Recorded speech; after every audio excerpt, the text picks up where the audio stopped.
Cuando uno tiene los receptores, así en su mente, porque lo que hemos hecho un poco de receptores, hemos salpicado un poco a todos los órganos, no sé, no es necesario.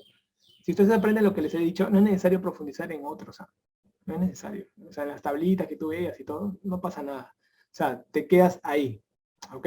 Te quedas aquí, ¿no? Dices, ah, ya, estos son los que yo me tengo que llevar, perfecto.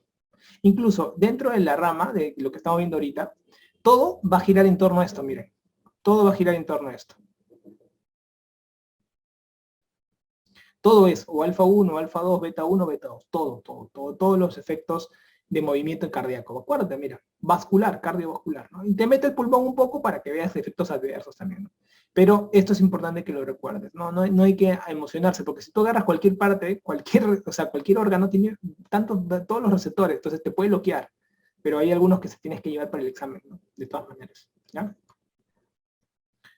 En el caso de los fármacos, vas a ver que hay varios grupos de fármacos, ¿no? Antianginoso, de insuficiencia cardíaca, tienen los fármacos antiarrítmicos. Vamos a hablar un poco de todo. Mira, yo cuando estudio esto, a los chicos les digo una manera bien fácil de entender los fármacos en cardiología, por ejemplo, que son muy frecuentes por el manejo, ¿no? Les digo así, ¿no? Mira, imagínate que hay un vaso sanguíneo que está llegando, ¿ya? Imagínate. Está llegando ¿a dónde? Al corazón, así les digo, ¿no? Esta es la cañería, ponte Sedapal, ¿no? Este es Sedapal, para que te acuerdes. Sedapal te que trae qué cosa, el agua, ¿no? La sangre, ya, acuérdate. Luego tienes el cableado, ¿no? Tienes todo el cableado. Ya, ¿esto qué es el cableado? Luz del sur. Luz del sur, cableado. Y esta es tu casa, ¿no? Yo le digo así, mira, esta es tu casa, ¿no? Pero tu casa tiene agua y luz, y tu corazón, punto. Entonces, mira, hay fármacos que van a dedicarse a esta parte vascular, hay fármacos que van a dedicarse al corazón, y hay fármacos que van a dedicarse al cableado eléctrico. ¿Ya? Entonces, si uno quiere estudiar un poquito los fármacos, tiene que recordar la función básica de cómo se mueve la sangre, ¿no? La sangre se mueve por presión, ¿no? O sea, presión arterial, ¿no? Y presión arterial, ¿te acuerdas qué cosa era? Gasto cardíaco por resistencia vascular periférica, ¿no? Y gasto cardíaco, ¿qué era? Te enseñé, volumen sistólico por frecuencia cardíaca. Y te dije que el volumen sistólico depende de tres cosas, ¿no? De la precarga, la poscarga y la contracción, ¿no? ¿Te dije así o no? Ya, pues. Entonces, imaginemos que vamos un poquito a eso que está arriba, lo vamos a transformar en lo que está acá abajo. ¿Te parece? Entonces tú tienes acá fármacos del volumen sistólico, ¿no? Que está multiplicado por frecuencia cardíaca, para que te acuerdes un poco del gasto cardíaco. Bueno, todo esto es gasto cardíaco. Ya estoy llevando, lo que estoy haciendo es, para que tú te acuerdes fácilmente de los fármacos, te estoy llevando esto de acá, te lo estoy llevando acá. ¿Sí? Para que te acuerdes de la casa. ¿Sí? Muy bien. Luego, acuérdate que este volumen sistólico depende de qué? De la precarga, depende de la poscarga y depende de la contracción. Entonces tú puedes poner acá y puedes decir, doctor, la precarga, ¿qué cosa es? La precarga es todos los vasos que van a, toda la sangre que llega, ¿no? Y la poscarga, toda la resistencia a la salida de la sangre, ¿no? ¿Y qué cosa es precarga y poscarga? Al final, es vascular, ¿no? Todo lo que llega en sangre y todo lo que sale en sangre. Entonces tú tienes acá precarga y tienes poscarga. Y tienes la contracción propiamente, ¿no? Que está más en la casa, ¿no? Como se dice.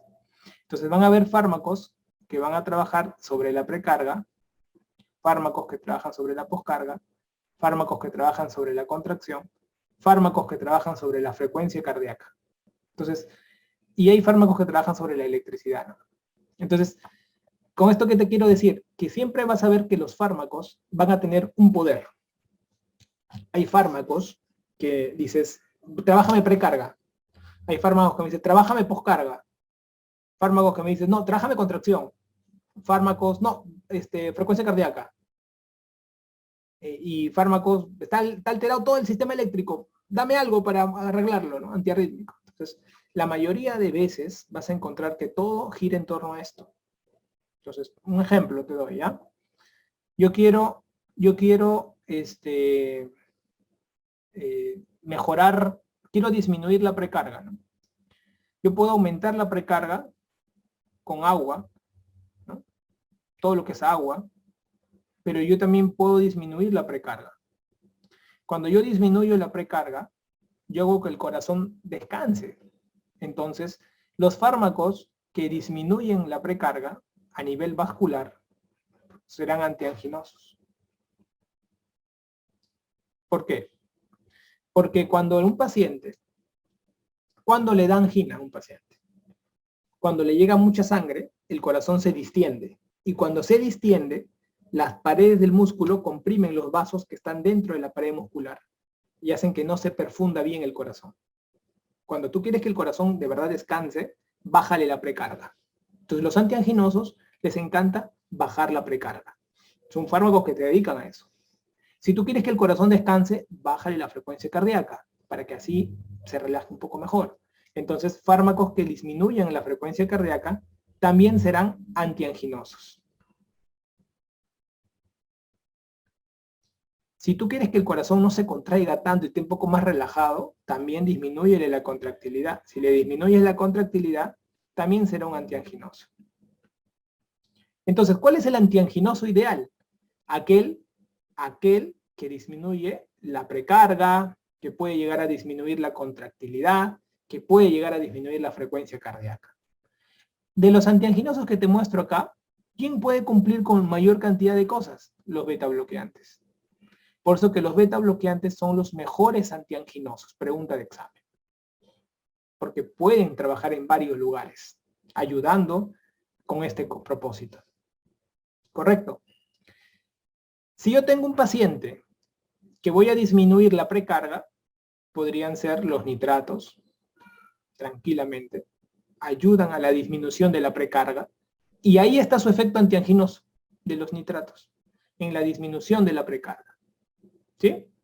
Los calcio antagonistas, ¿de qué manera podrían ayudar a disminuir? Lo que hacen los calcio antagonistas es disminuyen la poscarga. Al disminuir la poscarga, el corazón se contrae menos y por lo tanto descansa más. Entonces, disminuyen la poscarga, los calcio antagonistas. Entonces, date cuenta, siempre los fármacos van a estar actuando en algún lugar, ¿no? Distinto. Luego vamos a hablar de todo esto cada uno, pero quiero que recuerdes un todo, ¿no? ¿Dónde se ubica cada uno en su mayor potencia, ¿no? Yo te puedo decir a ti, ubícame el nitrato. ¿Dónde lo ubicas el nitrato aquí, en este esquema? Pre, post, contra o frecuencia cardíaca. ¿Dónde lo ubicas? Pre, doctor. Ya. Esa es su mayor potencia. Disminuir precarga. Y por eso que lo hace descansar al corazón. Perfecto. Beta bloqueante, ¿dónde me lo ubicas? Doctor, está ubicado en pre, en contracción y frecuencia, pero sobre todo contracción y frecuencia. Disminuye la contractilidad y disminuye la frecuencia cardíaca. Ahí está su mejor efecto antianginoso. Perfecto, va muy bien. ¿Por qué? Porque ahí gasta mucho oxígeno cuando haces eso. Calcio antagonista, ¿dónde tiene su poder antianginoso? Poscarga, doctor. Al disminuir la poscarga, el corazón no se contrae tanto para que pueda botar sangre. Perfecto. Así tú tienes que ubicar en tu mente este sistema que te he enseñado. ¿Ya? Igual, mira, vamos ahora a fármacos de corazón. Fármacos del grupo de la insuficiencia cardíaca. Los diuréticos. Nitrato precarga. Los diuréticos. Doctor, ¿qué hacen los diuréticos? Bajan la precarga, doctor. Perfecto. ¿Qué hacen los vasodilatadores? Tipo IECAS, ARA2. ¿Qué hacen? Disminuyen poscarga, doctor. Ahí está su efecto. Perfecto. Los beta bloqueantes, ya te lo dije ya. Disminuye contractilidad, disminuye frecuencia cardíaca, ¿no? Los fármacos inotrópicos. Los inotrópicos aumentan la contractilidad. ¿Ok? Entonces es importante. Fármacos digitales. Los fármacos digitales. Mira, doctor, los fármacos digitales van por el tema más de las arritmias. Van por arriba. Ya. Entonces estarán en estos grupos de aquí. Los grupos arrítmicos. Así, doctor. Los simpático-miméticos, ¿no? Noradrena, adrena, dobuta. Yo sé, doctor, ya me enseñaste ya. Estos serán poscarga, doctor. Trabajan en poscarga. O sea, estos fármacos aumentan la poscarga. Noradrena, adrena, dobuta, aumentan la poscarga. Y la dobuta aumenta la contracción, porque es beta 1 encima, porque es más corazón. Tú me has dicho que beta 1 es corazón. Perfecto. Oye, ¿y los dopaminérgicos? A ver, ¿los tendrás en cuenta un poquito? Estos fármacos también, doctor, ya me enseñaste ya, son vasculares y contracción. O sea, están en precarga y también en contractilidad y también están en frecuencia cardíaca, pueden estar en todas, doctor. ¿Por qué? Porque tienen efectos dopaminérgicos, beta y alfa. Interesante. Hay algunos fármacos que, por ejemplo, tenemos el levosimendan, sensibilizadores al calcio. ¿Qué diferencia hay en el levosimendan con la dobutamina? ¿No? Ambos aumentan la contractilidad. ¿Qué diferencia hay? Que la dobutamina necesita meter más calcio dentro de la célula para contraerse más potente. En cambio, el levosimendan no necesita aumentar el calcio para que entre. Por eso se llama sensibilizador al calcio. Este fármaco es maravilloso y lo usamos antes de hacer cirugías de trasplante cardíaco o pacientes que están en etapa crítica terminal y te aumentan la potencia cardíaca. Es como la semilla del ermitaño, aquellos que les gusta Dragon Ball Z, te aguanta buen rato. Y sirve mucho en esas etapas, fármacos puente le llamamos, ¿no? O sea, que vamos a hacer otra terapia más, pero que queremos que el corazoncito no se apague todavía, entonces que es como una dobutamina potente, ¿no? Te dura una semana, se lo coloco una sola vez y te aguanta una semana al paciente, ¿no? Antiarrítmicos, pues trabajarán acá, pero todo el grupo arrítmico. Perfecto. Entonces, como te habrás dado cuenta en general, todos los fármacos siempre quiero que te aprendas algo. Siempre ubícalos. Todos pueden hacer muchas cosas a la vez. Es como que un médico, ¿no? Un médico puede saber un poco de todo, ¿no? Pero hay algo que donde es muy bueno. Es demasiado bueno. Ya, tú tienes tu objetivo en los fármacos de cardio, es que tú sepas ubicarlos en este mapa. Estos son fármacos más de precarga, más de poscarga, más de contractilidad, más de frecuencia cardíaca, o más antiarrítmicos son. Son 5 maneras de recordar un fármaco. Nunca te olvides. Nunca te olvides. ¿A dónde lo ubicarías más este fármaco? Siempre piensa que va a dominar en uno. Pocos dominan 2 cosas, ¿no? Beta bloqueantes dominan 2 cosas muy bien, lo hacen. Por eso que son los mejores fármacos en cardiología. Pero todos los demás dominan siempre un aspecto. Yo te voy a enseñar, ahora vamos a hacer un recorrido por todos los fármacos y te vas a dar cuenta que todos dominan algo, una característica en particular. ¿Ok? Los digitales están en el grupo de antiarrítmicos. Yo le llamo el grupo 5, ¿no? Antiarrítmicos de grupo 5 le pongo, porque no están en la clasificación estándar. Ya lo miraremos también. Entonces, acuérdense ustedes, por favor. Claro, los nitratos, ¿por qué son anginosos? Porque disminuyen la precarga. Disminuyen la precarga. Y al disminuir la precarga, el corazón ya no se distiende con sangre, está más relajado ya. Entonces el músculo cardíaco ya no comprime los vasitos que están dentro de la estructura muscular, no lo comprime. Entonces el corazón como que respira mejor, ¿no? Porque ya no tiene ese aumento de presión intramural que normalmente está por el aumento de precarga, ¿no? Eso es lo bueno que hacen los nitratos, ¿no? En general, todos los nitratos, ¿ya? Los digitálicos también aumentan la contractilidad. Ligeramente aumentan la contractilidad. Ligeramente. Por eso que los digitálicos no aumentan la sobrevida. No aumentan la sobrevida. ¿Ya? Sí, lo de grupo 5. No, es que le decimos grupo 5 porque los 4 grupos clásicos de antiarrítmicos y hay un grupo de otros fármacos donde está la ibabradina, la digoxina, ¿no? Entonces a esa gente le decimos grupo 5. ¿Ya? Grupo 5. Ya no tiene nada que ver con el grupo musical, no se pasa. Entonces, acuérdate, ¿eh? Todos los fármacos tienen una característica. O sea, si tú quieres de verdad romperla en el examen, tú tienes que acordarte que no tienes que saberte el fármaco con sus efectos, todo, no, tienes que acordarte cuál es su mayor valor dentro de la cardiología. Tiene una característica en esas 5 que hay, ¿ok? El efecto de poscarga, el poscarga es la resistencia, es la presión que hay para que evita que la sangre salga del corazón. Si tú eres hipertenso, por ejemplo, tienes mucha poscarga, ¿no? Entonces el corazón le cuesta botar sangre del ventrículo hacia afuera, le cuesta. Entonces, hay fármacos que disminuyen esto, sí. Los IECAs, los ARA2, disminuyen la poscarga, de tal manera que permiten el vaciado correcto, ¿no? Ese es el trabajo. En el levosimendan, la diferencia con dobutamina es que el levosimendan también tiene un aumento de la contractilidad cardíaca, solo que la dobutamina aumenta la contractilidad dependiendo del volumen y dosis dependiente, ¿no? En cambio, el levosimendan tú le das una vez un pasaje de fármaco y te aguanta una semana. Potentísimo. El corazón se repotencia porque comienza a trabajar con su propio calcio. No necesita entrar calcio de afuera para que tenga un buen efecto inotrópico. Eso es muy importante que ustedes recuerden. ¿Ya? Entonces vamos a darle, acuérdense todo este efecto que les he dicho, ¿eh? Nunca se olviden que el corazón es como una casa y que si queremos traducir los fármacos, hay 5 características para poder estudiar todo ello. ¿Ok? Claro, la dobutamina tiene sobre efecto de contractilidad, noradrena y adrena en precarga y poscarga, exacto. Sobre todo en ese efecto, ¿no? Vasoconstrictor, como te he hablado, así es. Imagínate que tú quieres sacar de choque a un paciente. ¿Puedes mezclar o no puedes mezclar? Claro, pero doctor, le aumento precarga a un paciente que está chocado, le aumento la poscarga, porque si yo, por ejemplo, tengo un paciente chocado, quiere decir que la presión lo tengo en el piso, ¿no? Entonces, ¿qué hago? Pucha, le aumento la resistencia vascular periférica para compensar, ¿no? Ese efecto, ¿quién lo hace? La noradrenalina, pues. La noradrenalina, ¿no? Entonces tú le metes noradrena, ¿no? Y le vas metiendo volumen de repente, ¿no? Justamente para compensar ese efecto, ¿no? La pregunta es, ¿qué es lo primero que se hace, ¿no? Y para eso tienes que acordarte de la palabra shock, ¿no? El shock más frecuente es el shock hipovolémico. Acá el fármaco no es fármaco, el manejo, acá es volumen primero. Paso 1. Acá es volumen. La respuesta es volumen. El shock hipovolémico. El segundo shock que uno ve es el shock cardiogénico. Hay 2 tipos. El shock intrínseco que le decimos por infarto y el shock obstructivo.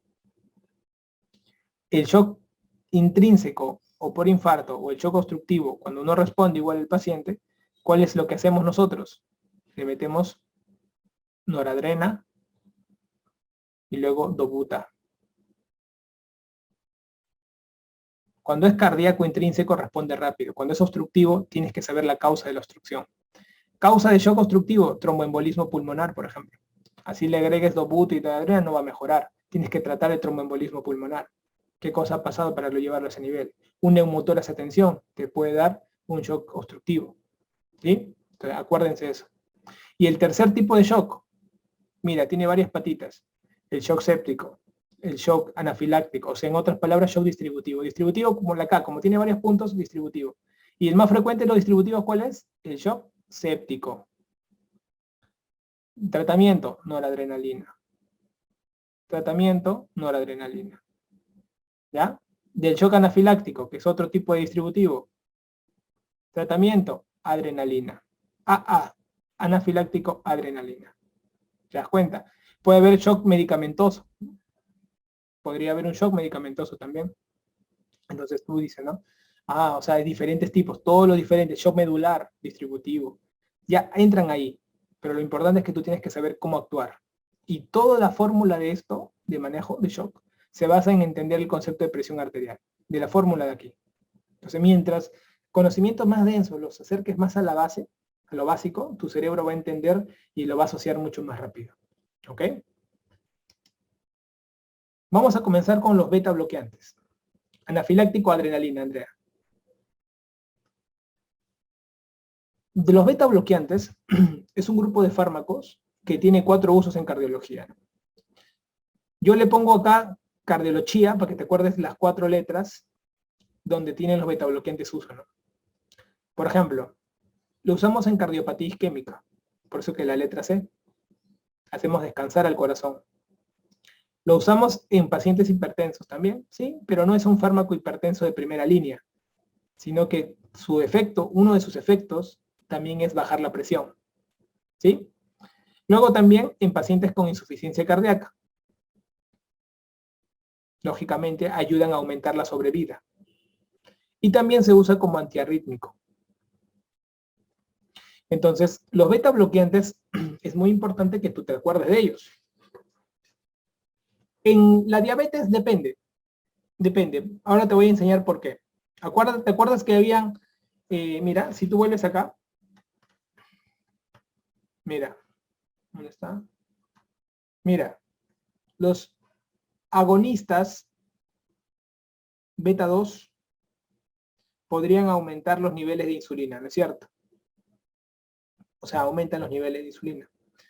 Esto de acá, cuando tú quieres hacer un bloqueo del beta 2, normalmente, teóricamente, debería influir en disminuir los niveles de insulina. Pero en realidad lo que le quitas es el efecto neuroprotector de la hipoglicemia, ¿no?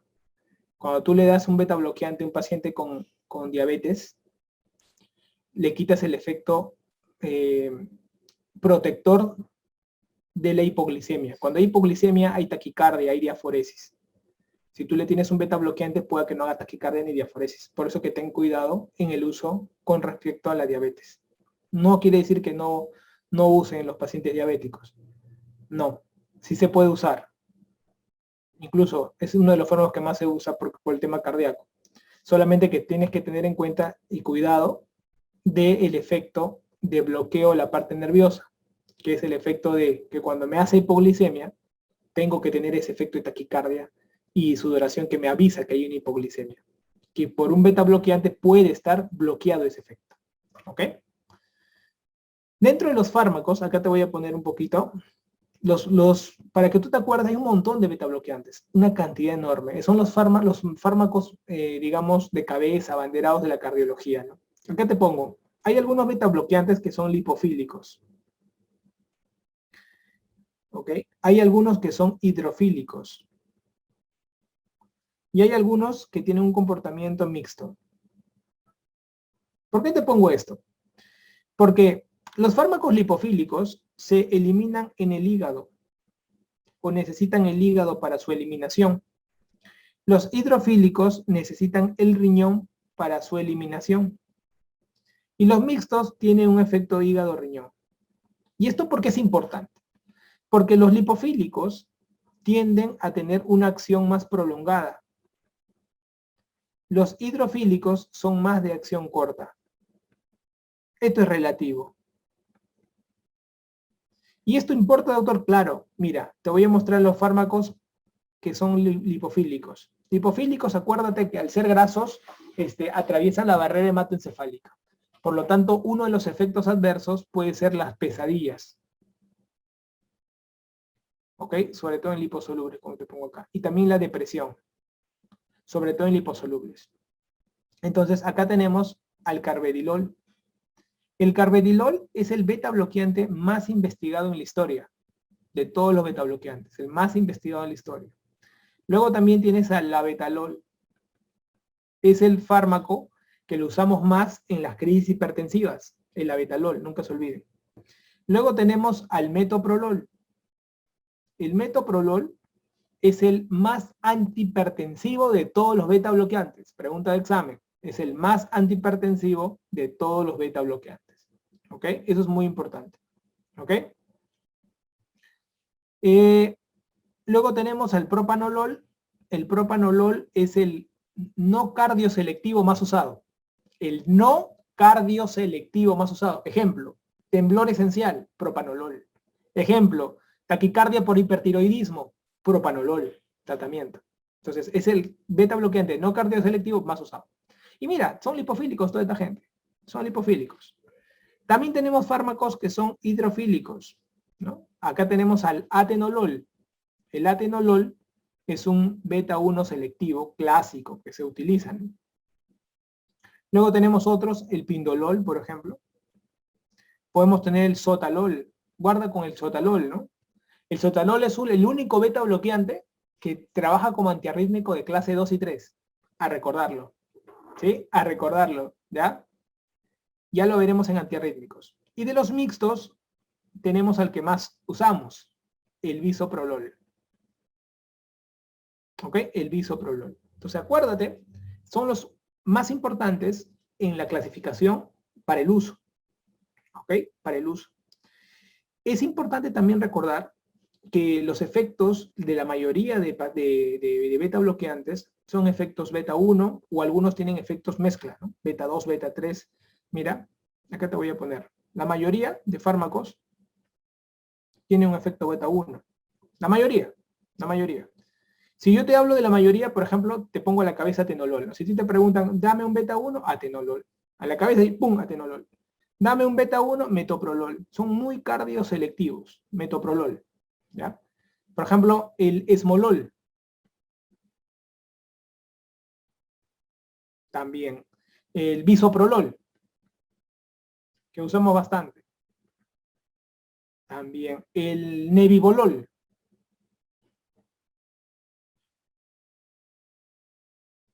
Nebivolol, con V, también. Estos de acá, por ejemplo, no me hacen problemas tanto con el asma, ¿no? ¿Por qué? Porque son más beta 1. En cambio, hay fármacos que agarran todo, chapan todo, beta 1, beta 2, beta 3, ¿no? Esos me pueden traer más problemas con respecto a efectos adversos, ¿no? Por ejemplo, acá tenemos al propanolol, ¿no? Si tú ves una pregunta de propanolol, ya lo sacas. El sotalol mismo, ¿no? Cuando tú trabajas, por ejemplo, fármacos tipo gotas, como el timolol o el nadolol, ya, esos fármacos también te dan mucho efecto adverso, ¿no? ¿Por qué? Porque chapan beta 2, beta 3, ¿sí? Ahora, hay fármacos que aparte del efecto beta 1, beta 2, beta 3, ojo, pueden tener un efecto alfa bloqueante. O sea, aparte de este, tienen más un efecto alfa bloqueante. ¿Y sabes por qué te lo pongo? Porque el abetalol, mira lo que te he puesto, ¿ah? El abetalol y el carvedilol,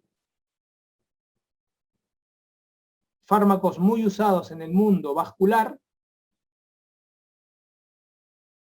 tienen un efecto, aparte del beta 1, beta 2, beta 3, también el efecto alfa. ¿Ok? Sí, exacto, Hernanda. Así sea en gotas, puede producir un efecto, no tanto de broncoconstricción, pero sí te puede hacer los otros efectos adversos. Pero ten cuidado. Por eso que siempre te va a preguntar el oftalmólogo, ¿no? Si hay un problema cardíaco de fondo. Porque son sistémicos, acuérdense, se absorben y son sistémicos. Eso es lo malo. Entonces, miren esas pepasas que te dejaban, ¿no? Yo te puedo hacer, de acá tranquilamente puedo sacar 20 preguntas para el residentado médico y la gente puede pensar que, wow, qué malos, es la pregunta más difícil de la historia, ¿no? Porque yo puedo poner, el esmolol es, dices, ay, ¿cómo voy a memorizarme que el esmolol es un beta 1 selectivo, ¿no? O te puedo poner el efecto beta 2, mira, no te pongo beta 1 para que te confundir, te pongo el efecto beta 2, beta 3, asociado a un alfa bloqueo, se da muy frecuentemente en, y es el carvedilol la clave. Y también te podría poner carvedilol con los otros, ¿no? Entonces tú dices, oye, pero qué tan difícil, es muy memorístico esa pregunta, no hay forma de responder, no hay manera. No, esto betabloqueante se estudia así, de 4 maneras. Primera manera, los usos, indicaciones, así tu cabeza, para tu flashcard, ta. 2, cómo se clasifican de acuerdo a si son lipofílicos, hidrofílicos o mixtos. 2. 3, de acuerdo al receptor que predomina. 4, efectos adversos. Nada más. Doctora, hay preguntas antiguas con respecto a eso de lo que se llama el famoso ASI. No sé si ustedes han escuchado el famoso ASIs, betabloqueantes con actividad simpática intrínseca. Solamente hago el comentario porque no es necesario aprenderse esto, ya que ya ninguno de estos fármacos prácticamente lo usamos y ninguno de estos son ASI. Por ejemplo, todo eso que te he puesto no son ASI. Los ASI, ¿qué son? Son fármacos que hacían betabloqueo, o sea, bloquean el receptor, pero estimulaban a la vez el receptor. O sea, se bloqueaban para que no venga una noradrenalina encima, pues, ¿no? Pero a la vez estimulaban al receptor. ¿Ok? Entonces, eso era el efecto que, digamos, se maneja. Sí, ya hay el labetalol endovenoso, ¿ah? Ya hay labetalol, Cristian, en la parte privada, ojo, hay endovenoso. Me preguntan, Pablo, disculpe, al costado de anticuerpo, de acción prolongado. Al costado, acción corta, esta de acá. Acción corta. Y acá relativo. ¿Ya? Entonces, en efectos adversos, ¿qué debo saber? Broncoespasmo, la pregunta que más hacen, pues es broncoespasmo, ¿no? Empeoramiento de los síntomas de la arteriopatía periférica, ya te lo mencioné, por el efecto beta 2. Fatigabilidad, esto lo preguntan bastante, ¿sabes por qué? Porque de una u otra manera, nosotros podemos recordar que los pacientes cuando inician el uso de betabloqueantes los betabloqueantes se usan a baja dosis primero. Por ejemplo, ¿no? El bisoprolol viene de 5 miligramos y a ti te indican usar bisoprolol. Tú de frente no puedes decir, ya voy a usar bisoprolol, ¿no? Y te metes 5 miligramos. No, nunca se hace eso. Se debe comenzar siempre el betabloqueante con un cuarto de dosis, 2-3 días, pasa 2-3 días, mitad de dosis y luego dosis completa. Siempre el betabloqueante se utiliza progresivamente. ¿Por qué? Porque te da fatigabilidad. Incluso el paciente con insuficiencia cardíaca puede sentir de que tú lo estás fregando. ¿eh? Y dice, este maldito me está empeorando. O sea, yo me canso, pero con este desgraciado me estoy cansando más. O sea, este mal médico. Así va a pensar de ti. Entonces, ten cuidado con eso. Por eso que puede haber empeoramiento de la insuficiencia cardíaca en algunos cuando nunca se hace, nunca se da betabloqueante cuando el paciente está descompensado. Si yo tengo un paciente descompensado, jamás se puede dar. Jamás. Pues hay que tener cuidado. Y tampoco hay una pregunta que me dicen si el bisoprolol se puede dar condicional. Normalmente los betabloqueantes son fármacos de depósito. O sea, son fármacos que tienden a estar en tu cuerpo. Entonces, normalmente nunca hacemos condicional. No hay. Por ejemplo, ¿ya? Paciente que tiene extrasístole, palpitaciones. Cuando las palpitaciones son sintomáticas, se da betabloqueante, ¿no? Entonces, pero no se da condicional a la palpitación, se tiene que dar un buen tiempo. Tratamiento hasta que veamos cuál es la causa de eso. ¿Sí? ¿Me dejo entender? Pacientes que tienen dolor torácico, por ejemplo, por prolapso de válvula mitral. ¿Cuál es el tratamiento? Betabloqueante. Entonces también tiene que mandarse y tiene que darse todo el tiempo, ¿no? Los fármacos, los pacientes cardíacos, cuando usan betabloqueantes ya nunca le quitas, ¿eh? Toda su vida se quitan, Carlos. Toda su vida. Y acuérdate que te hablo de cardíacos porque me mencionas bisoprolol, porque en otros no usamos bisoprolol, solo en cardíacos. Si tú me dices un paciente con tiroiditis de Kervain, la tiroiditis de Kervain es, tú sabes, un cuadro autolimitado en el 90% de casos y en un mes pasa el problema. Pero ese tiempo el paciente puede ocurrir por un cuadro de tirotoxicosis, ¿no? Y puede hacer una taquicardia. Ya, ahí yo podría darle un fármaco y podría hacer el bisoprolol en un mes tranquilamente. Yo le doy bisoprolol porque sé que voy a bloquear directo. Pero si no te alcanza el dinero y quieres algo barato y que tenga un buen efecto, pero lamentablemente tiene efectos adversos, el propanolol cumple también un buen rol. Pero yo prefiero biso. ¿Sí? Yo prefiero biso. Ya me dicen, no, le comento, doctor, porque vi un paciente que le indicaron bisoprolol 5 miligramos condicional a frecuencia cardíaca más de 150. Eso está muy mal, porque nadie da condicional a más de 150 frecuencia cardíaca, nada de eso. Entonces tenemos que estudiar por qué tiene una taquicardia. ¿Sí? Entonces eso sí, no debería ser estudiado, o sea, no puedes mantenerlo con esos límites. Migraña también propanolol, correcto, dosis pequeñas podría darse. En los pacientes con taquicardia paroxística supraventricular deben recibir tratamiento de por vida con betabloqueantes o de algún momento se les puede retirar. Si es solamente un cuadro paroxístico, como tú mismo lo dices, se puede retirar, no hay ningún inconveniente, Kimberly. ¿Ok? Si no, terminan en ablaciones. Y eso sí es tratamiento definitivo. ¿Ok? La dosis de los betabloqueantes depende de la función renal, siempre y cuando se eliminen los hidrofílicos. Los hidrofílicos se eliminan por el riñón. En cambio, los lipofílicos se eliminan por el hígado. Por eso te lo puse aquí. ¿Te das cuenta? Qué interesante esto, para que te permita clasificarlo bien. Sí, no, nunca den condicional betabloqueantes, chicos. ¿Ya? Sí, nada, que lo que pasa es que a veces cuando no llegan al diagnóstico, algunos pueden ser que por X razones no tengan un holter o no llegan al diagnóstico, le dicen, tómate condicional, como para que no le venga la crisis, ¿no? Pero eso está mal. Tienen que llegar al diagnóstico y ver cómo lo tratan. Un paciente, frecuencia cardíaca controlada es cuando la frecuencia cardíaca es menos de 100, no cuando es menos de 150. Por eso que no hay forma, es mal manejo totalmente, ¿no? Lamentablemente, algunos casos puede ser una hiperlipidemia. También, la hiperlipidemia también pueden dar los betabloqueantes. Pero acuérdate que cuando tú veas una pregunta de hiperlipidemia, donde te enfrenten betabloqueante versus una tiacida, quien es más hiperlipidémico es la tiacida más que el betabloqueante. Es pregunta también de examen que deben tener en cuenta. ¿Ok? Efectos adversos, atenuación de los síntomas de hipoglicemia. Ten cuidado, cuando un paciente tiene hipoglicemia tiene que tener taquicardia, sudoración. Ya, cuidado con los betabloqueantes, porque no te dan esos síntomas, la hipoglicemia cuando estás tomando betabloqueantes. Ten cuidado en los diabéticos. ¿Ok? Y en las pesadillas y depresión, en los liposolubles, como te he dado. Otras consultas. Nunca se da betabloqueantes con verapamilo ni diltiazem, porque se potencian y bloquean al corazón a nivel del nodo sinusal y el nodo AB. Nunca. Sí se podría dar con nifedipino y amlodipino. ¿Por qué? Porque el nifedipino y el amlodipino hacen ¿qué cosa? Hacen vasodilatación, y al hacer vasodilatación pueden hacer taquicardia refleja. Y esa taquicardia refleja sí se puede frenar con un betabloqueante. ¿Ya? Para que lo tengan en cuenta, por favor.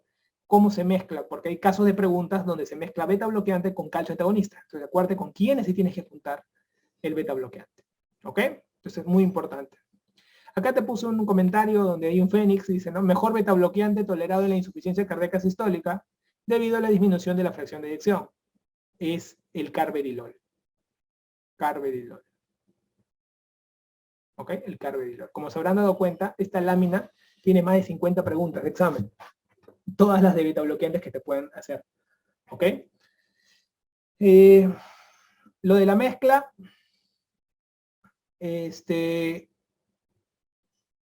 no entiendo. La de la mezcla de fármacos. Ya, betabloqueante, nunca lo des con verapamilo ni diltiazem. Acuérdate que verapamilo y diltiazem son calcio antagonistas. Nifedipino y amlodipino también son calcio antagonistas. Pero nunca se da con verapamilo ni diltiazem. ¿Por qué? Porque el verapamilo y diltiazem bloquean el nodo sinusal y el nodo B. Y el beta bloqueante también lo bloquea. Entonces puede potenciarse mucho y te es una bradicardia severa. ¿Correcto? Y sí se puede dar con nifedipino y amlodipino. Porque nifedipino y amlodipino hacen vasodilatación. Y al hacer vasodilatación para compensar, hacen taquicardia refleja. Y al hacer taquicardia refleja, le cae bien un beta bloqueante para que pueda controlar esa taquicardia refleja. ¿Ya? Entonces, esa sería la mezcla que ustedes deben trabajar muy bien.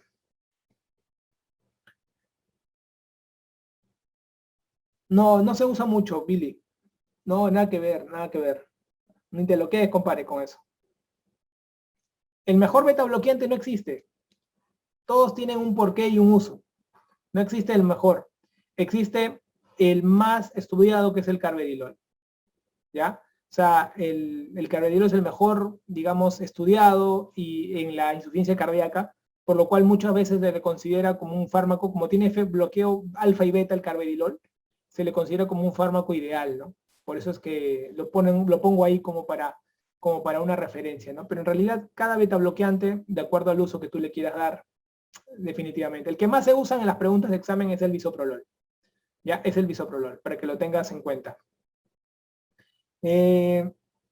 Claro, Cristian, si tú usas betabloqueantes te puedes llevar a la bradicardia.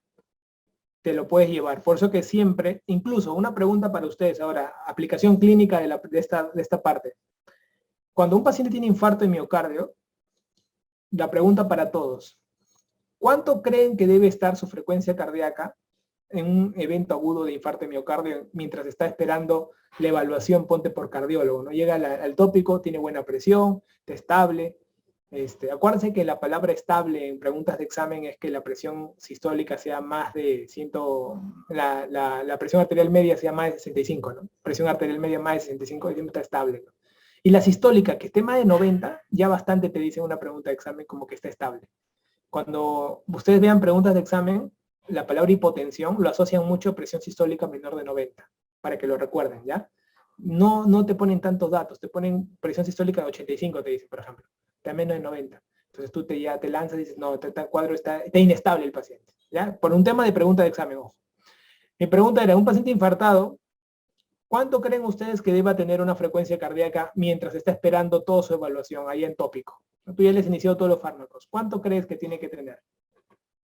Aprox. ¿Cuánto debe tener la frecuencia cardíaca?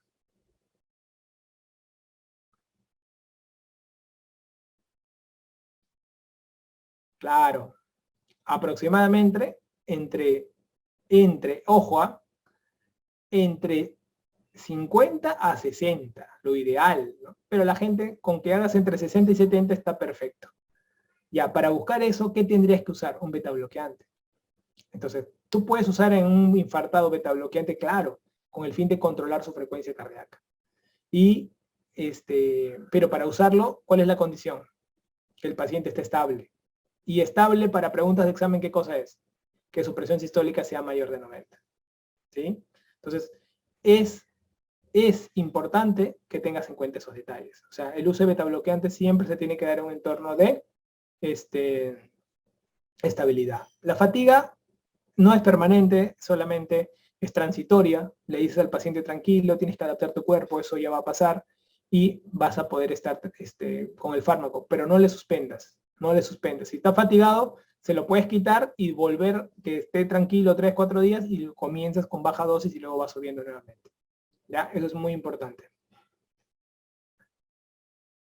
Muy bien.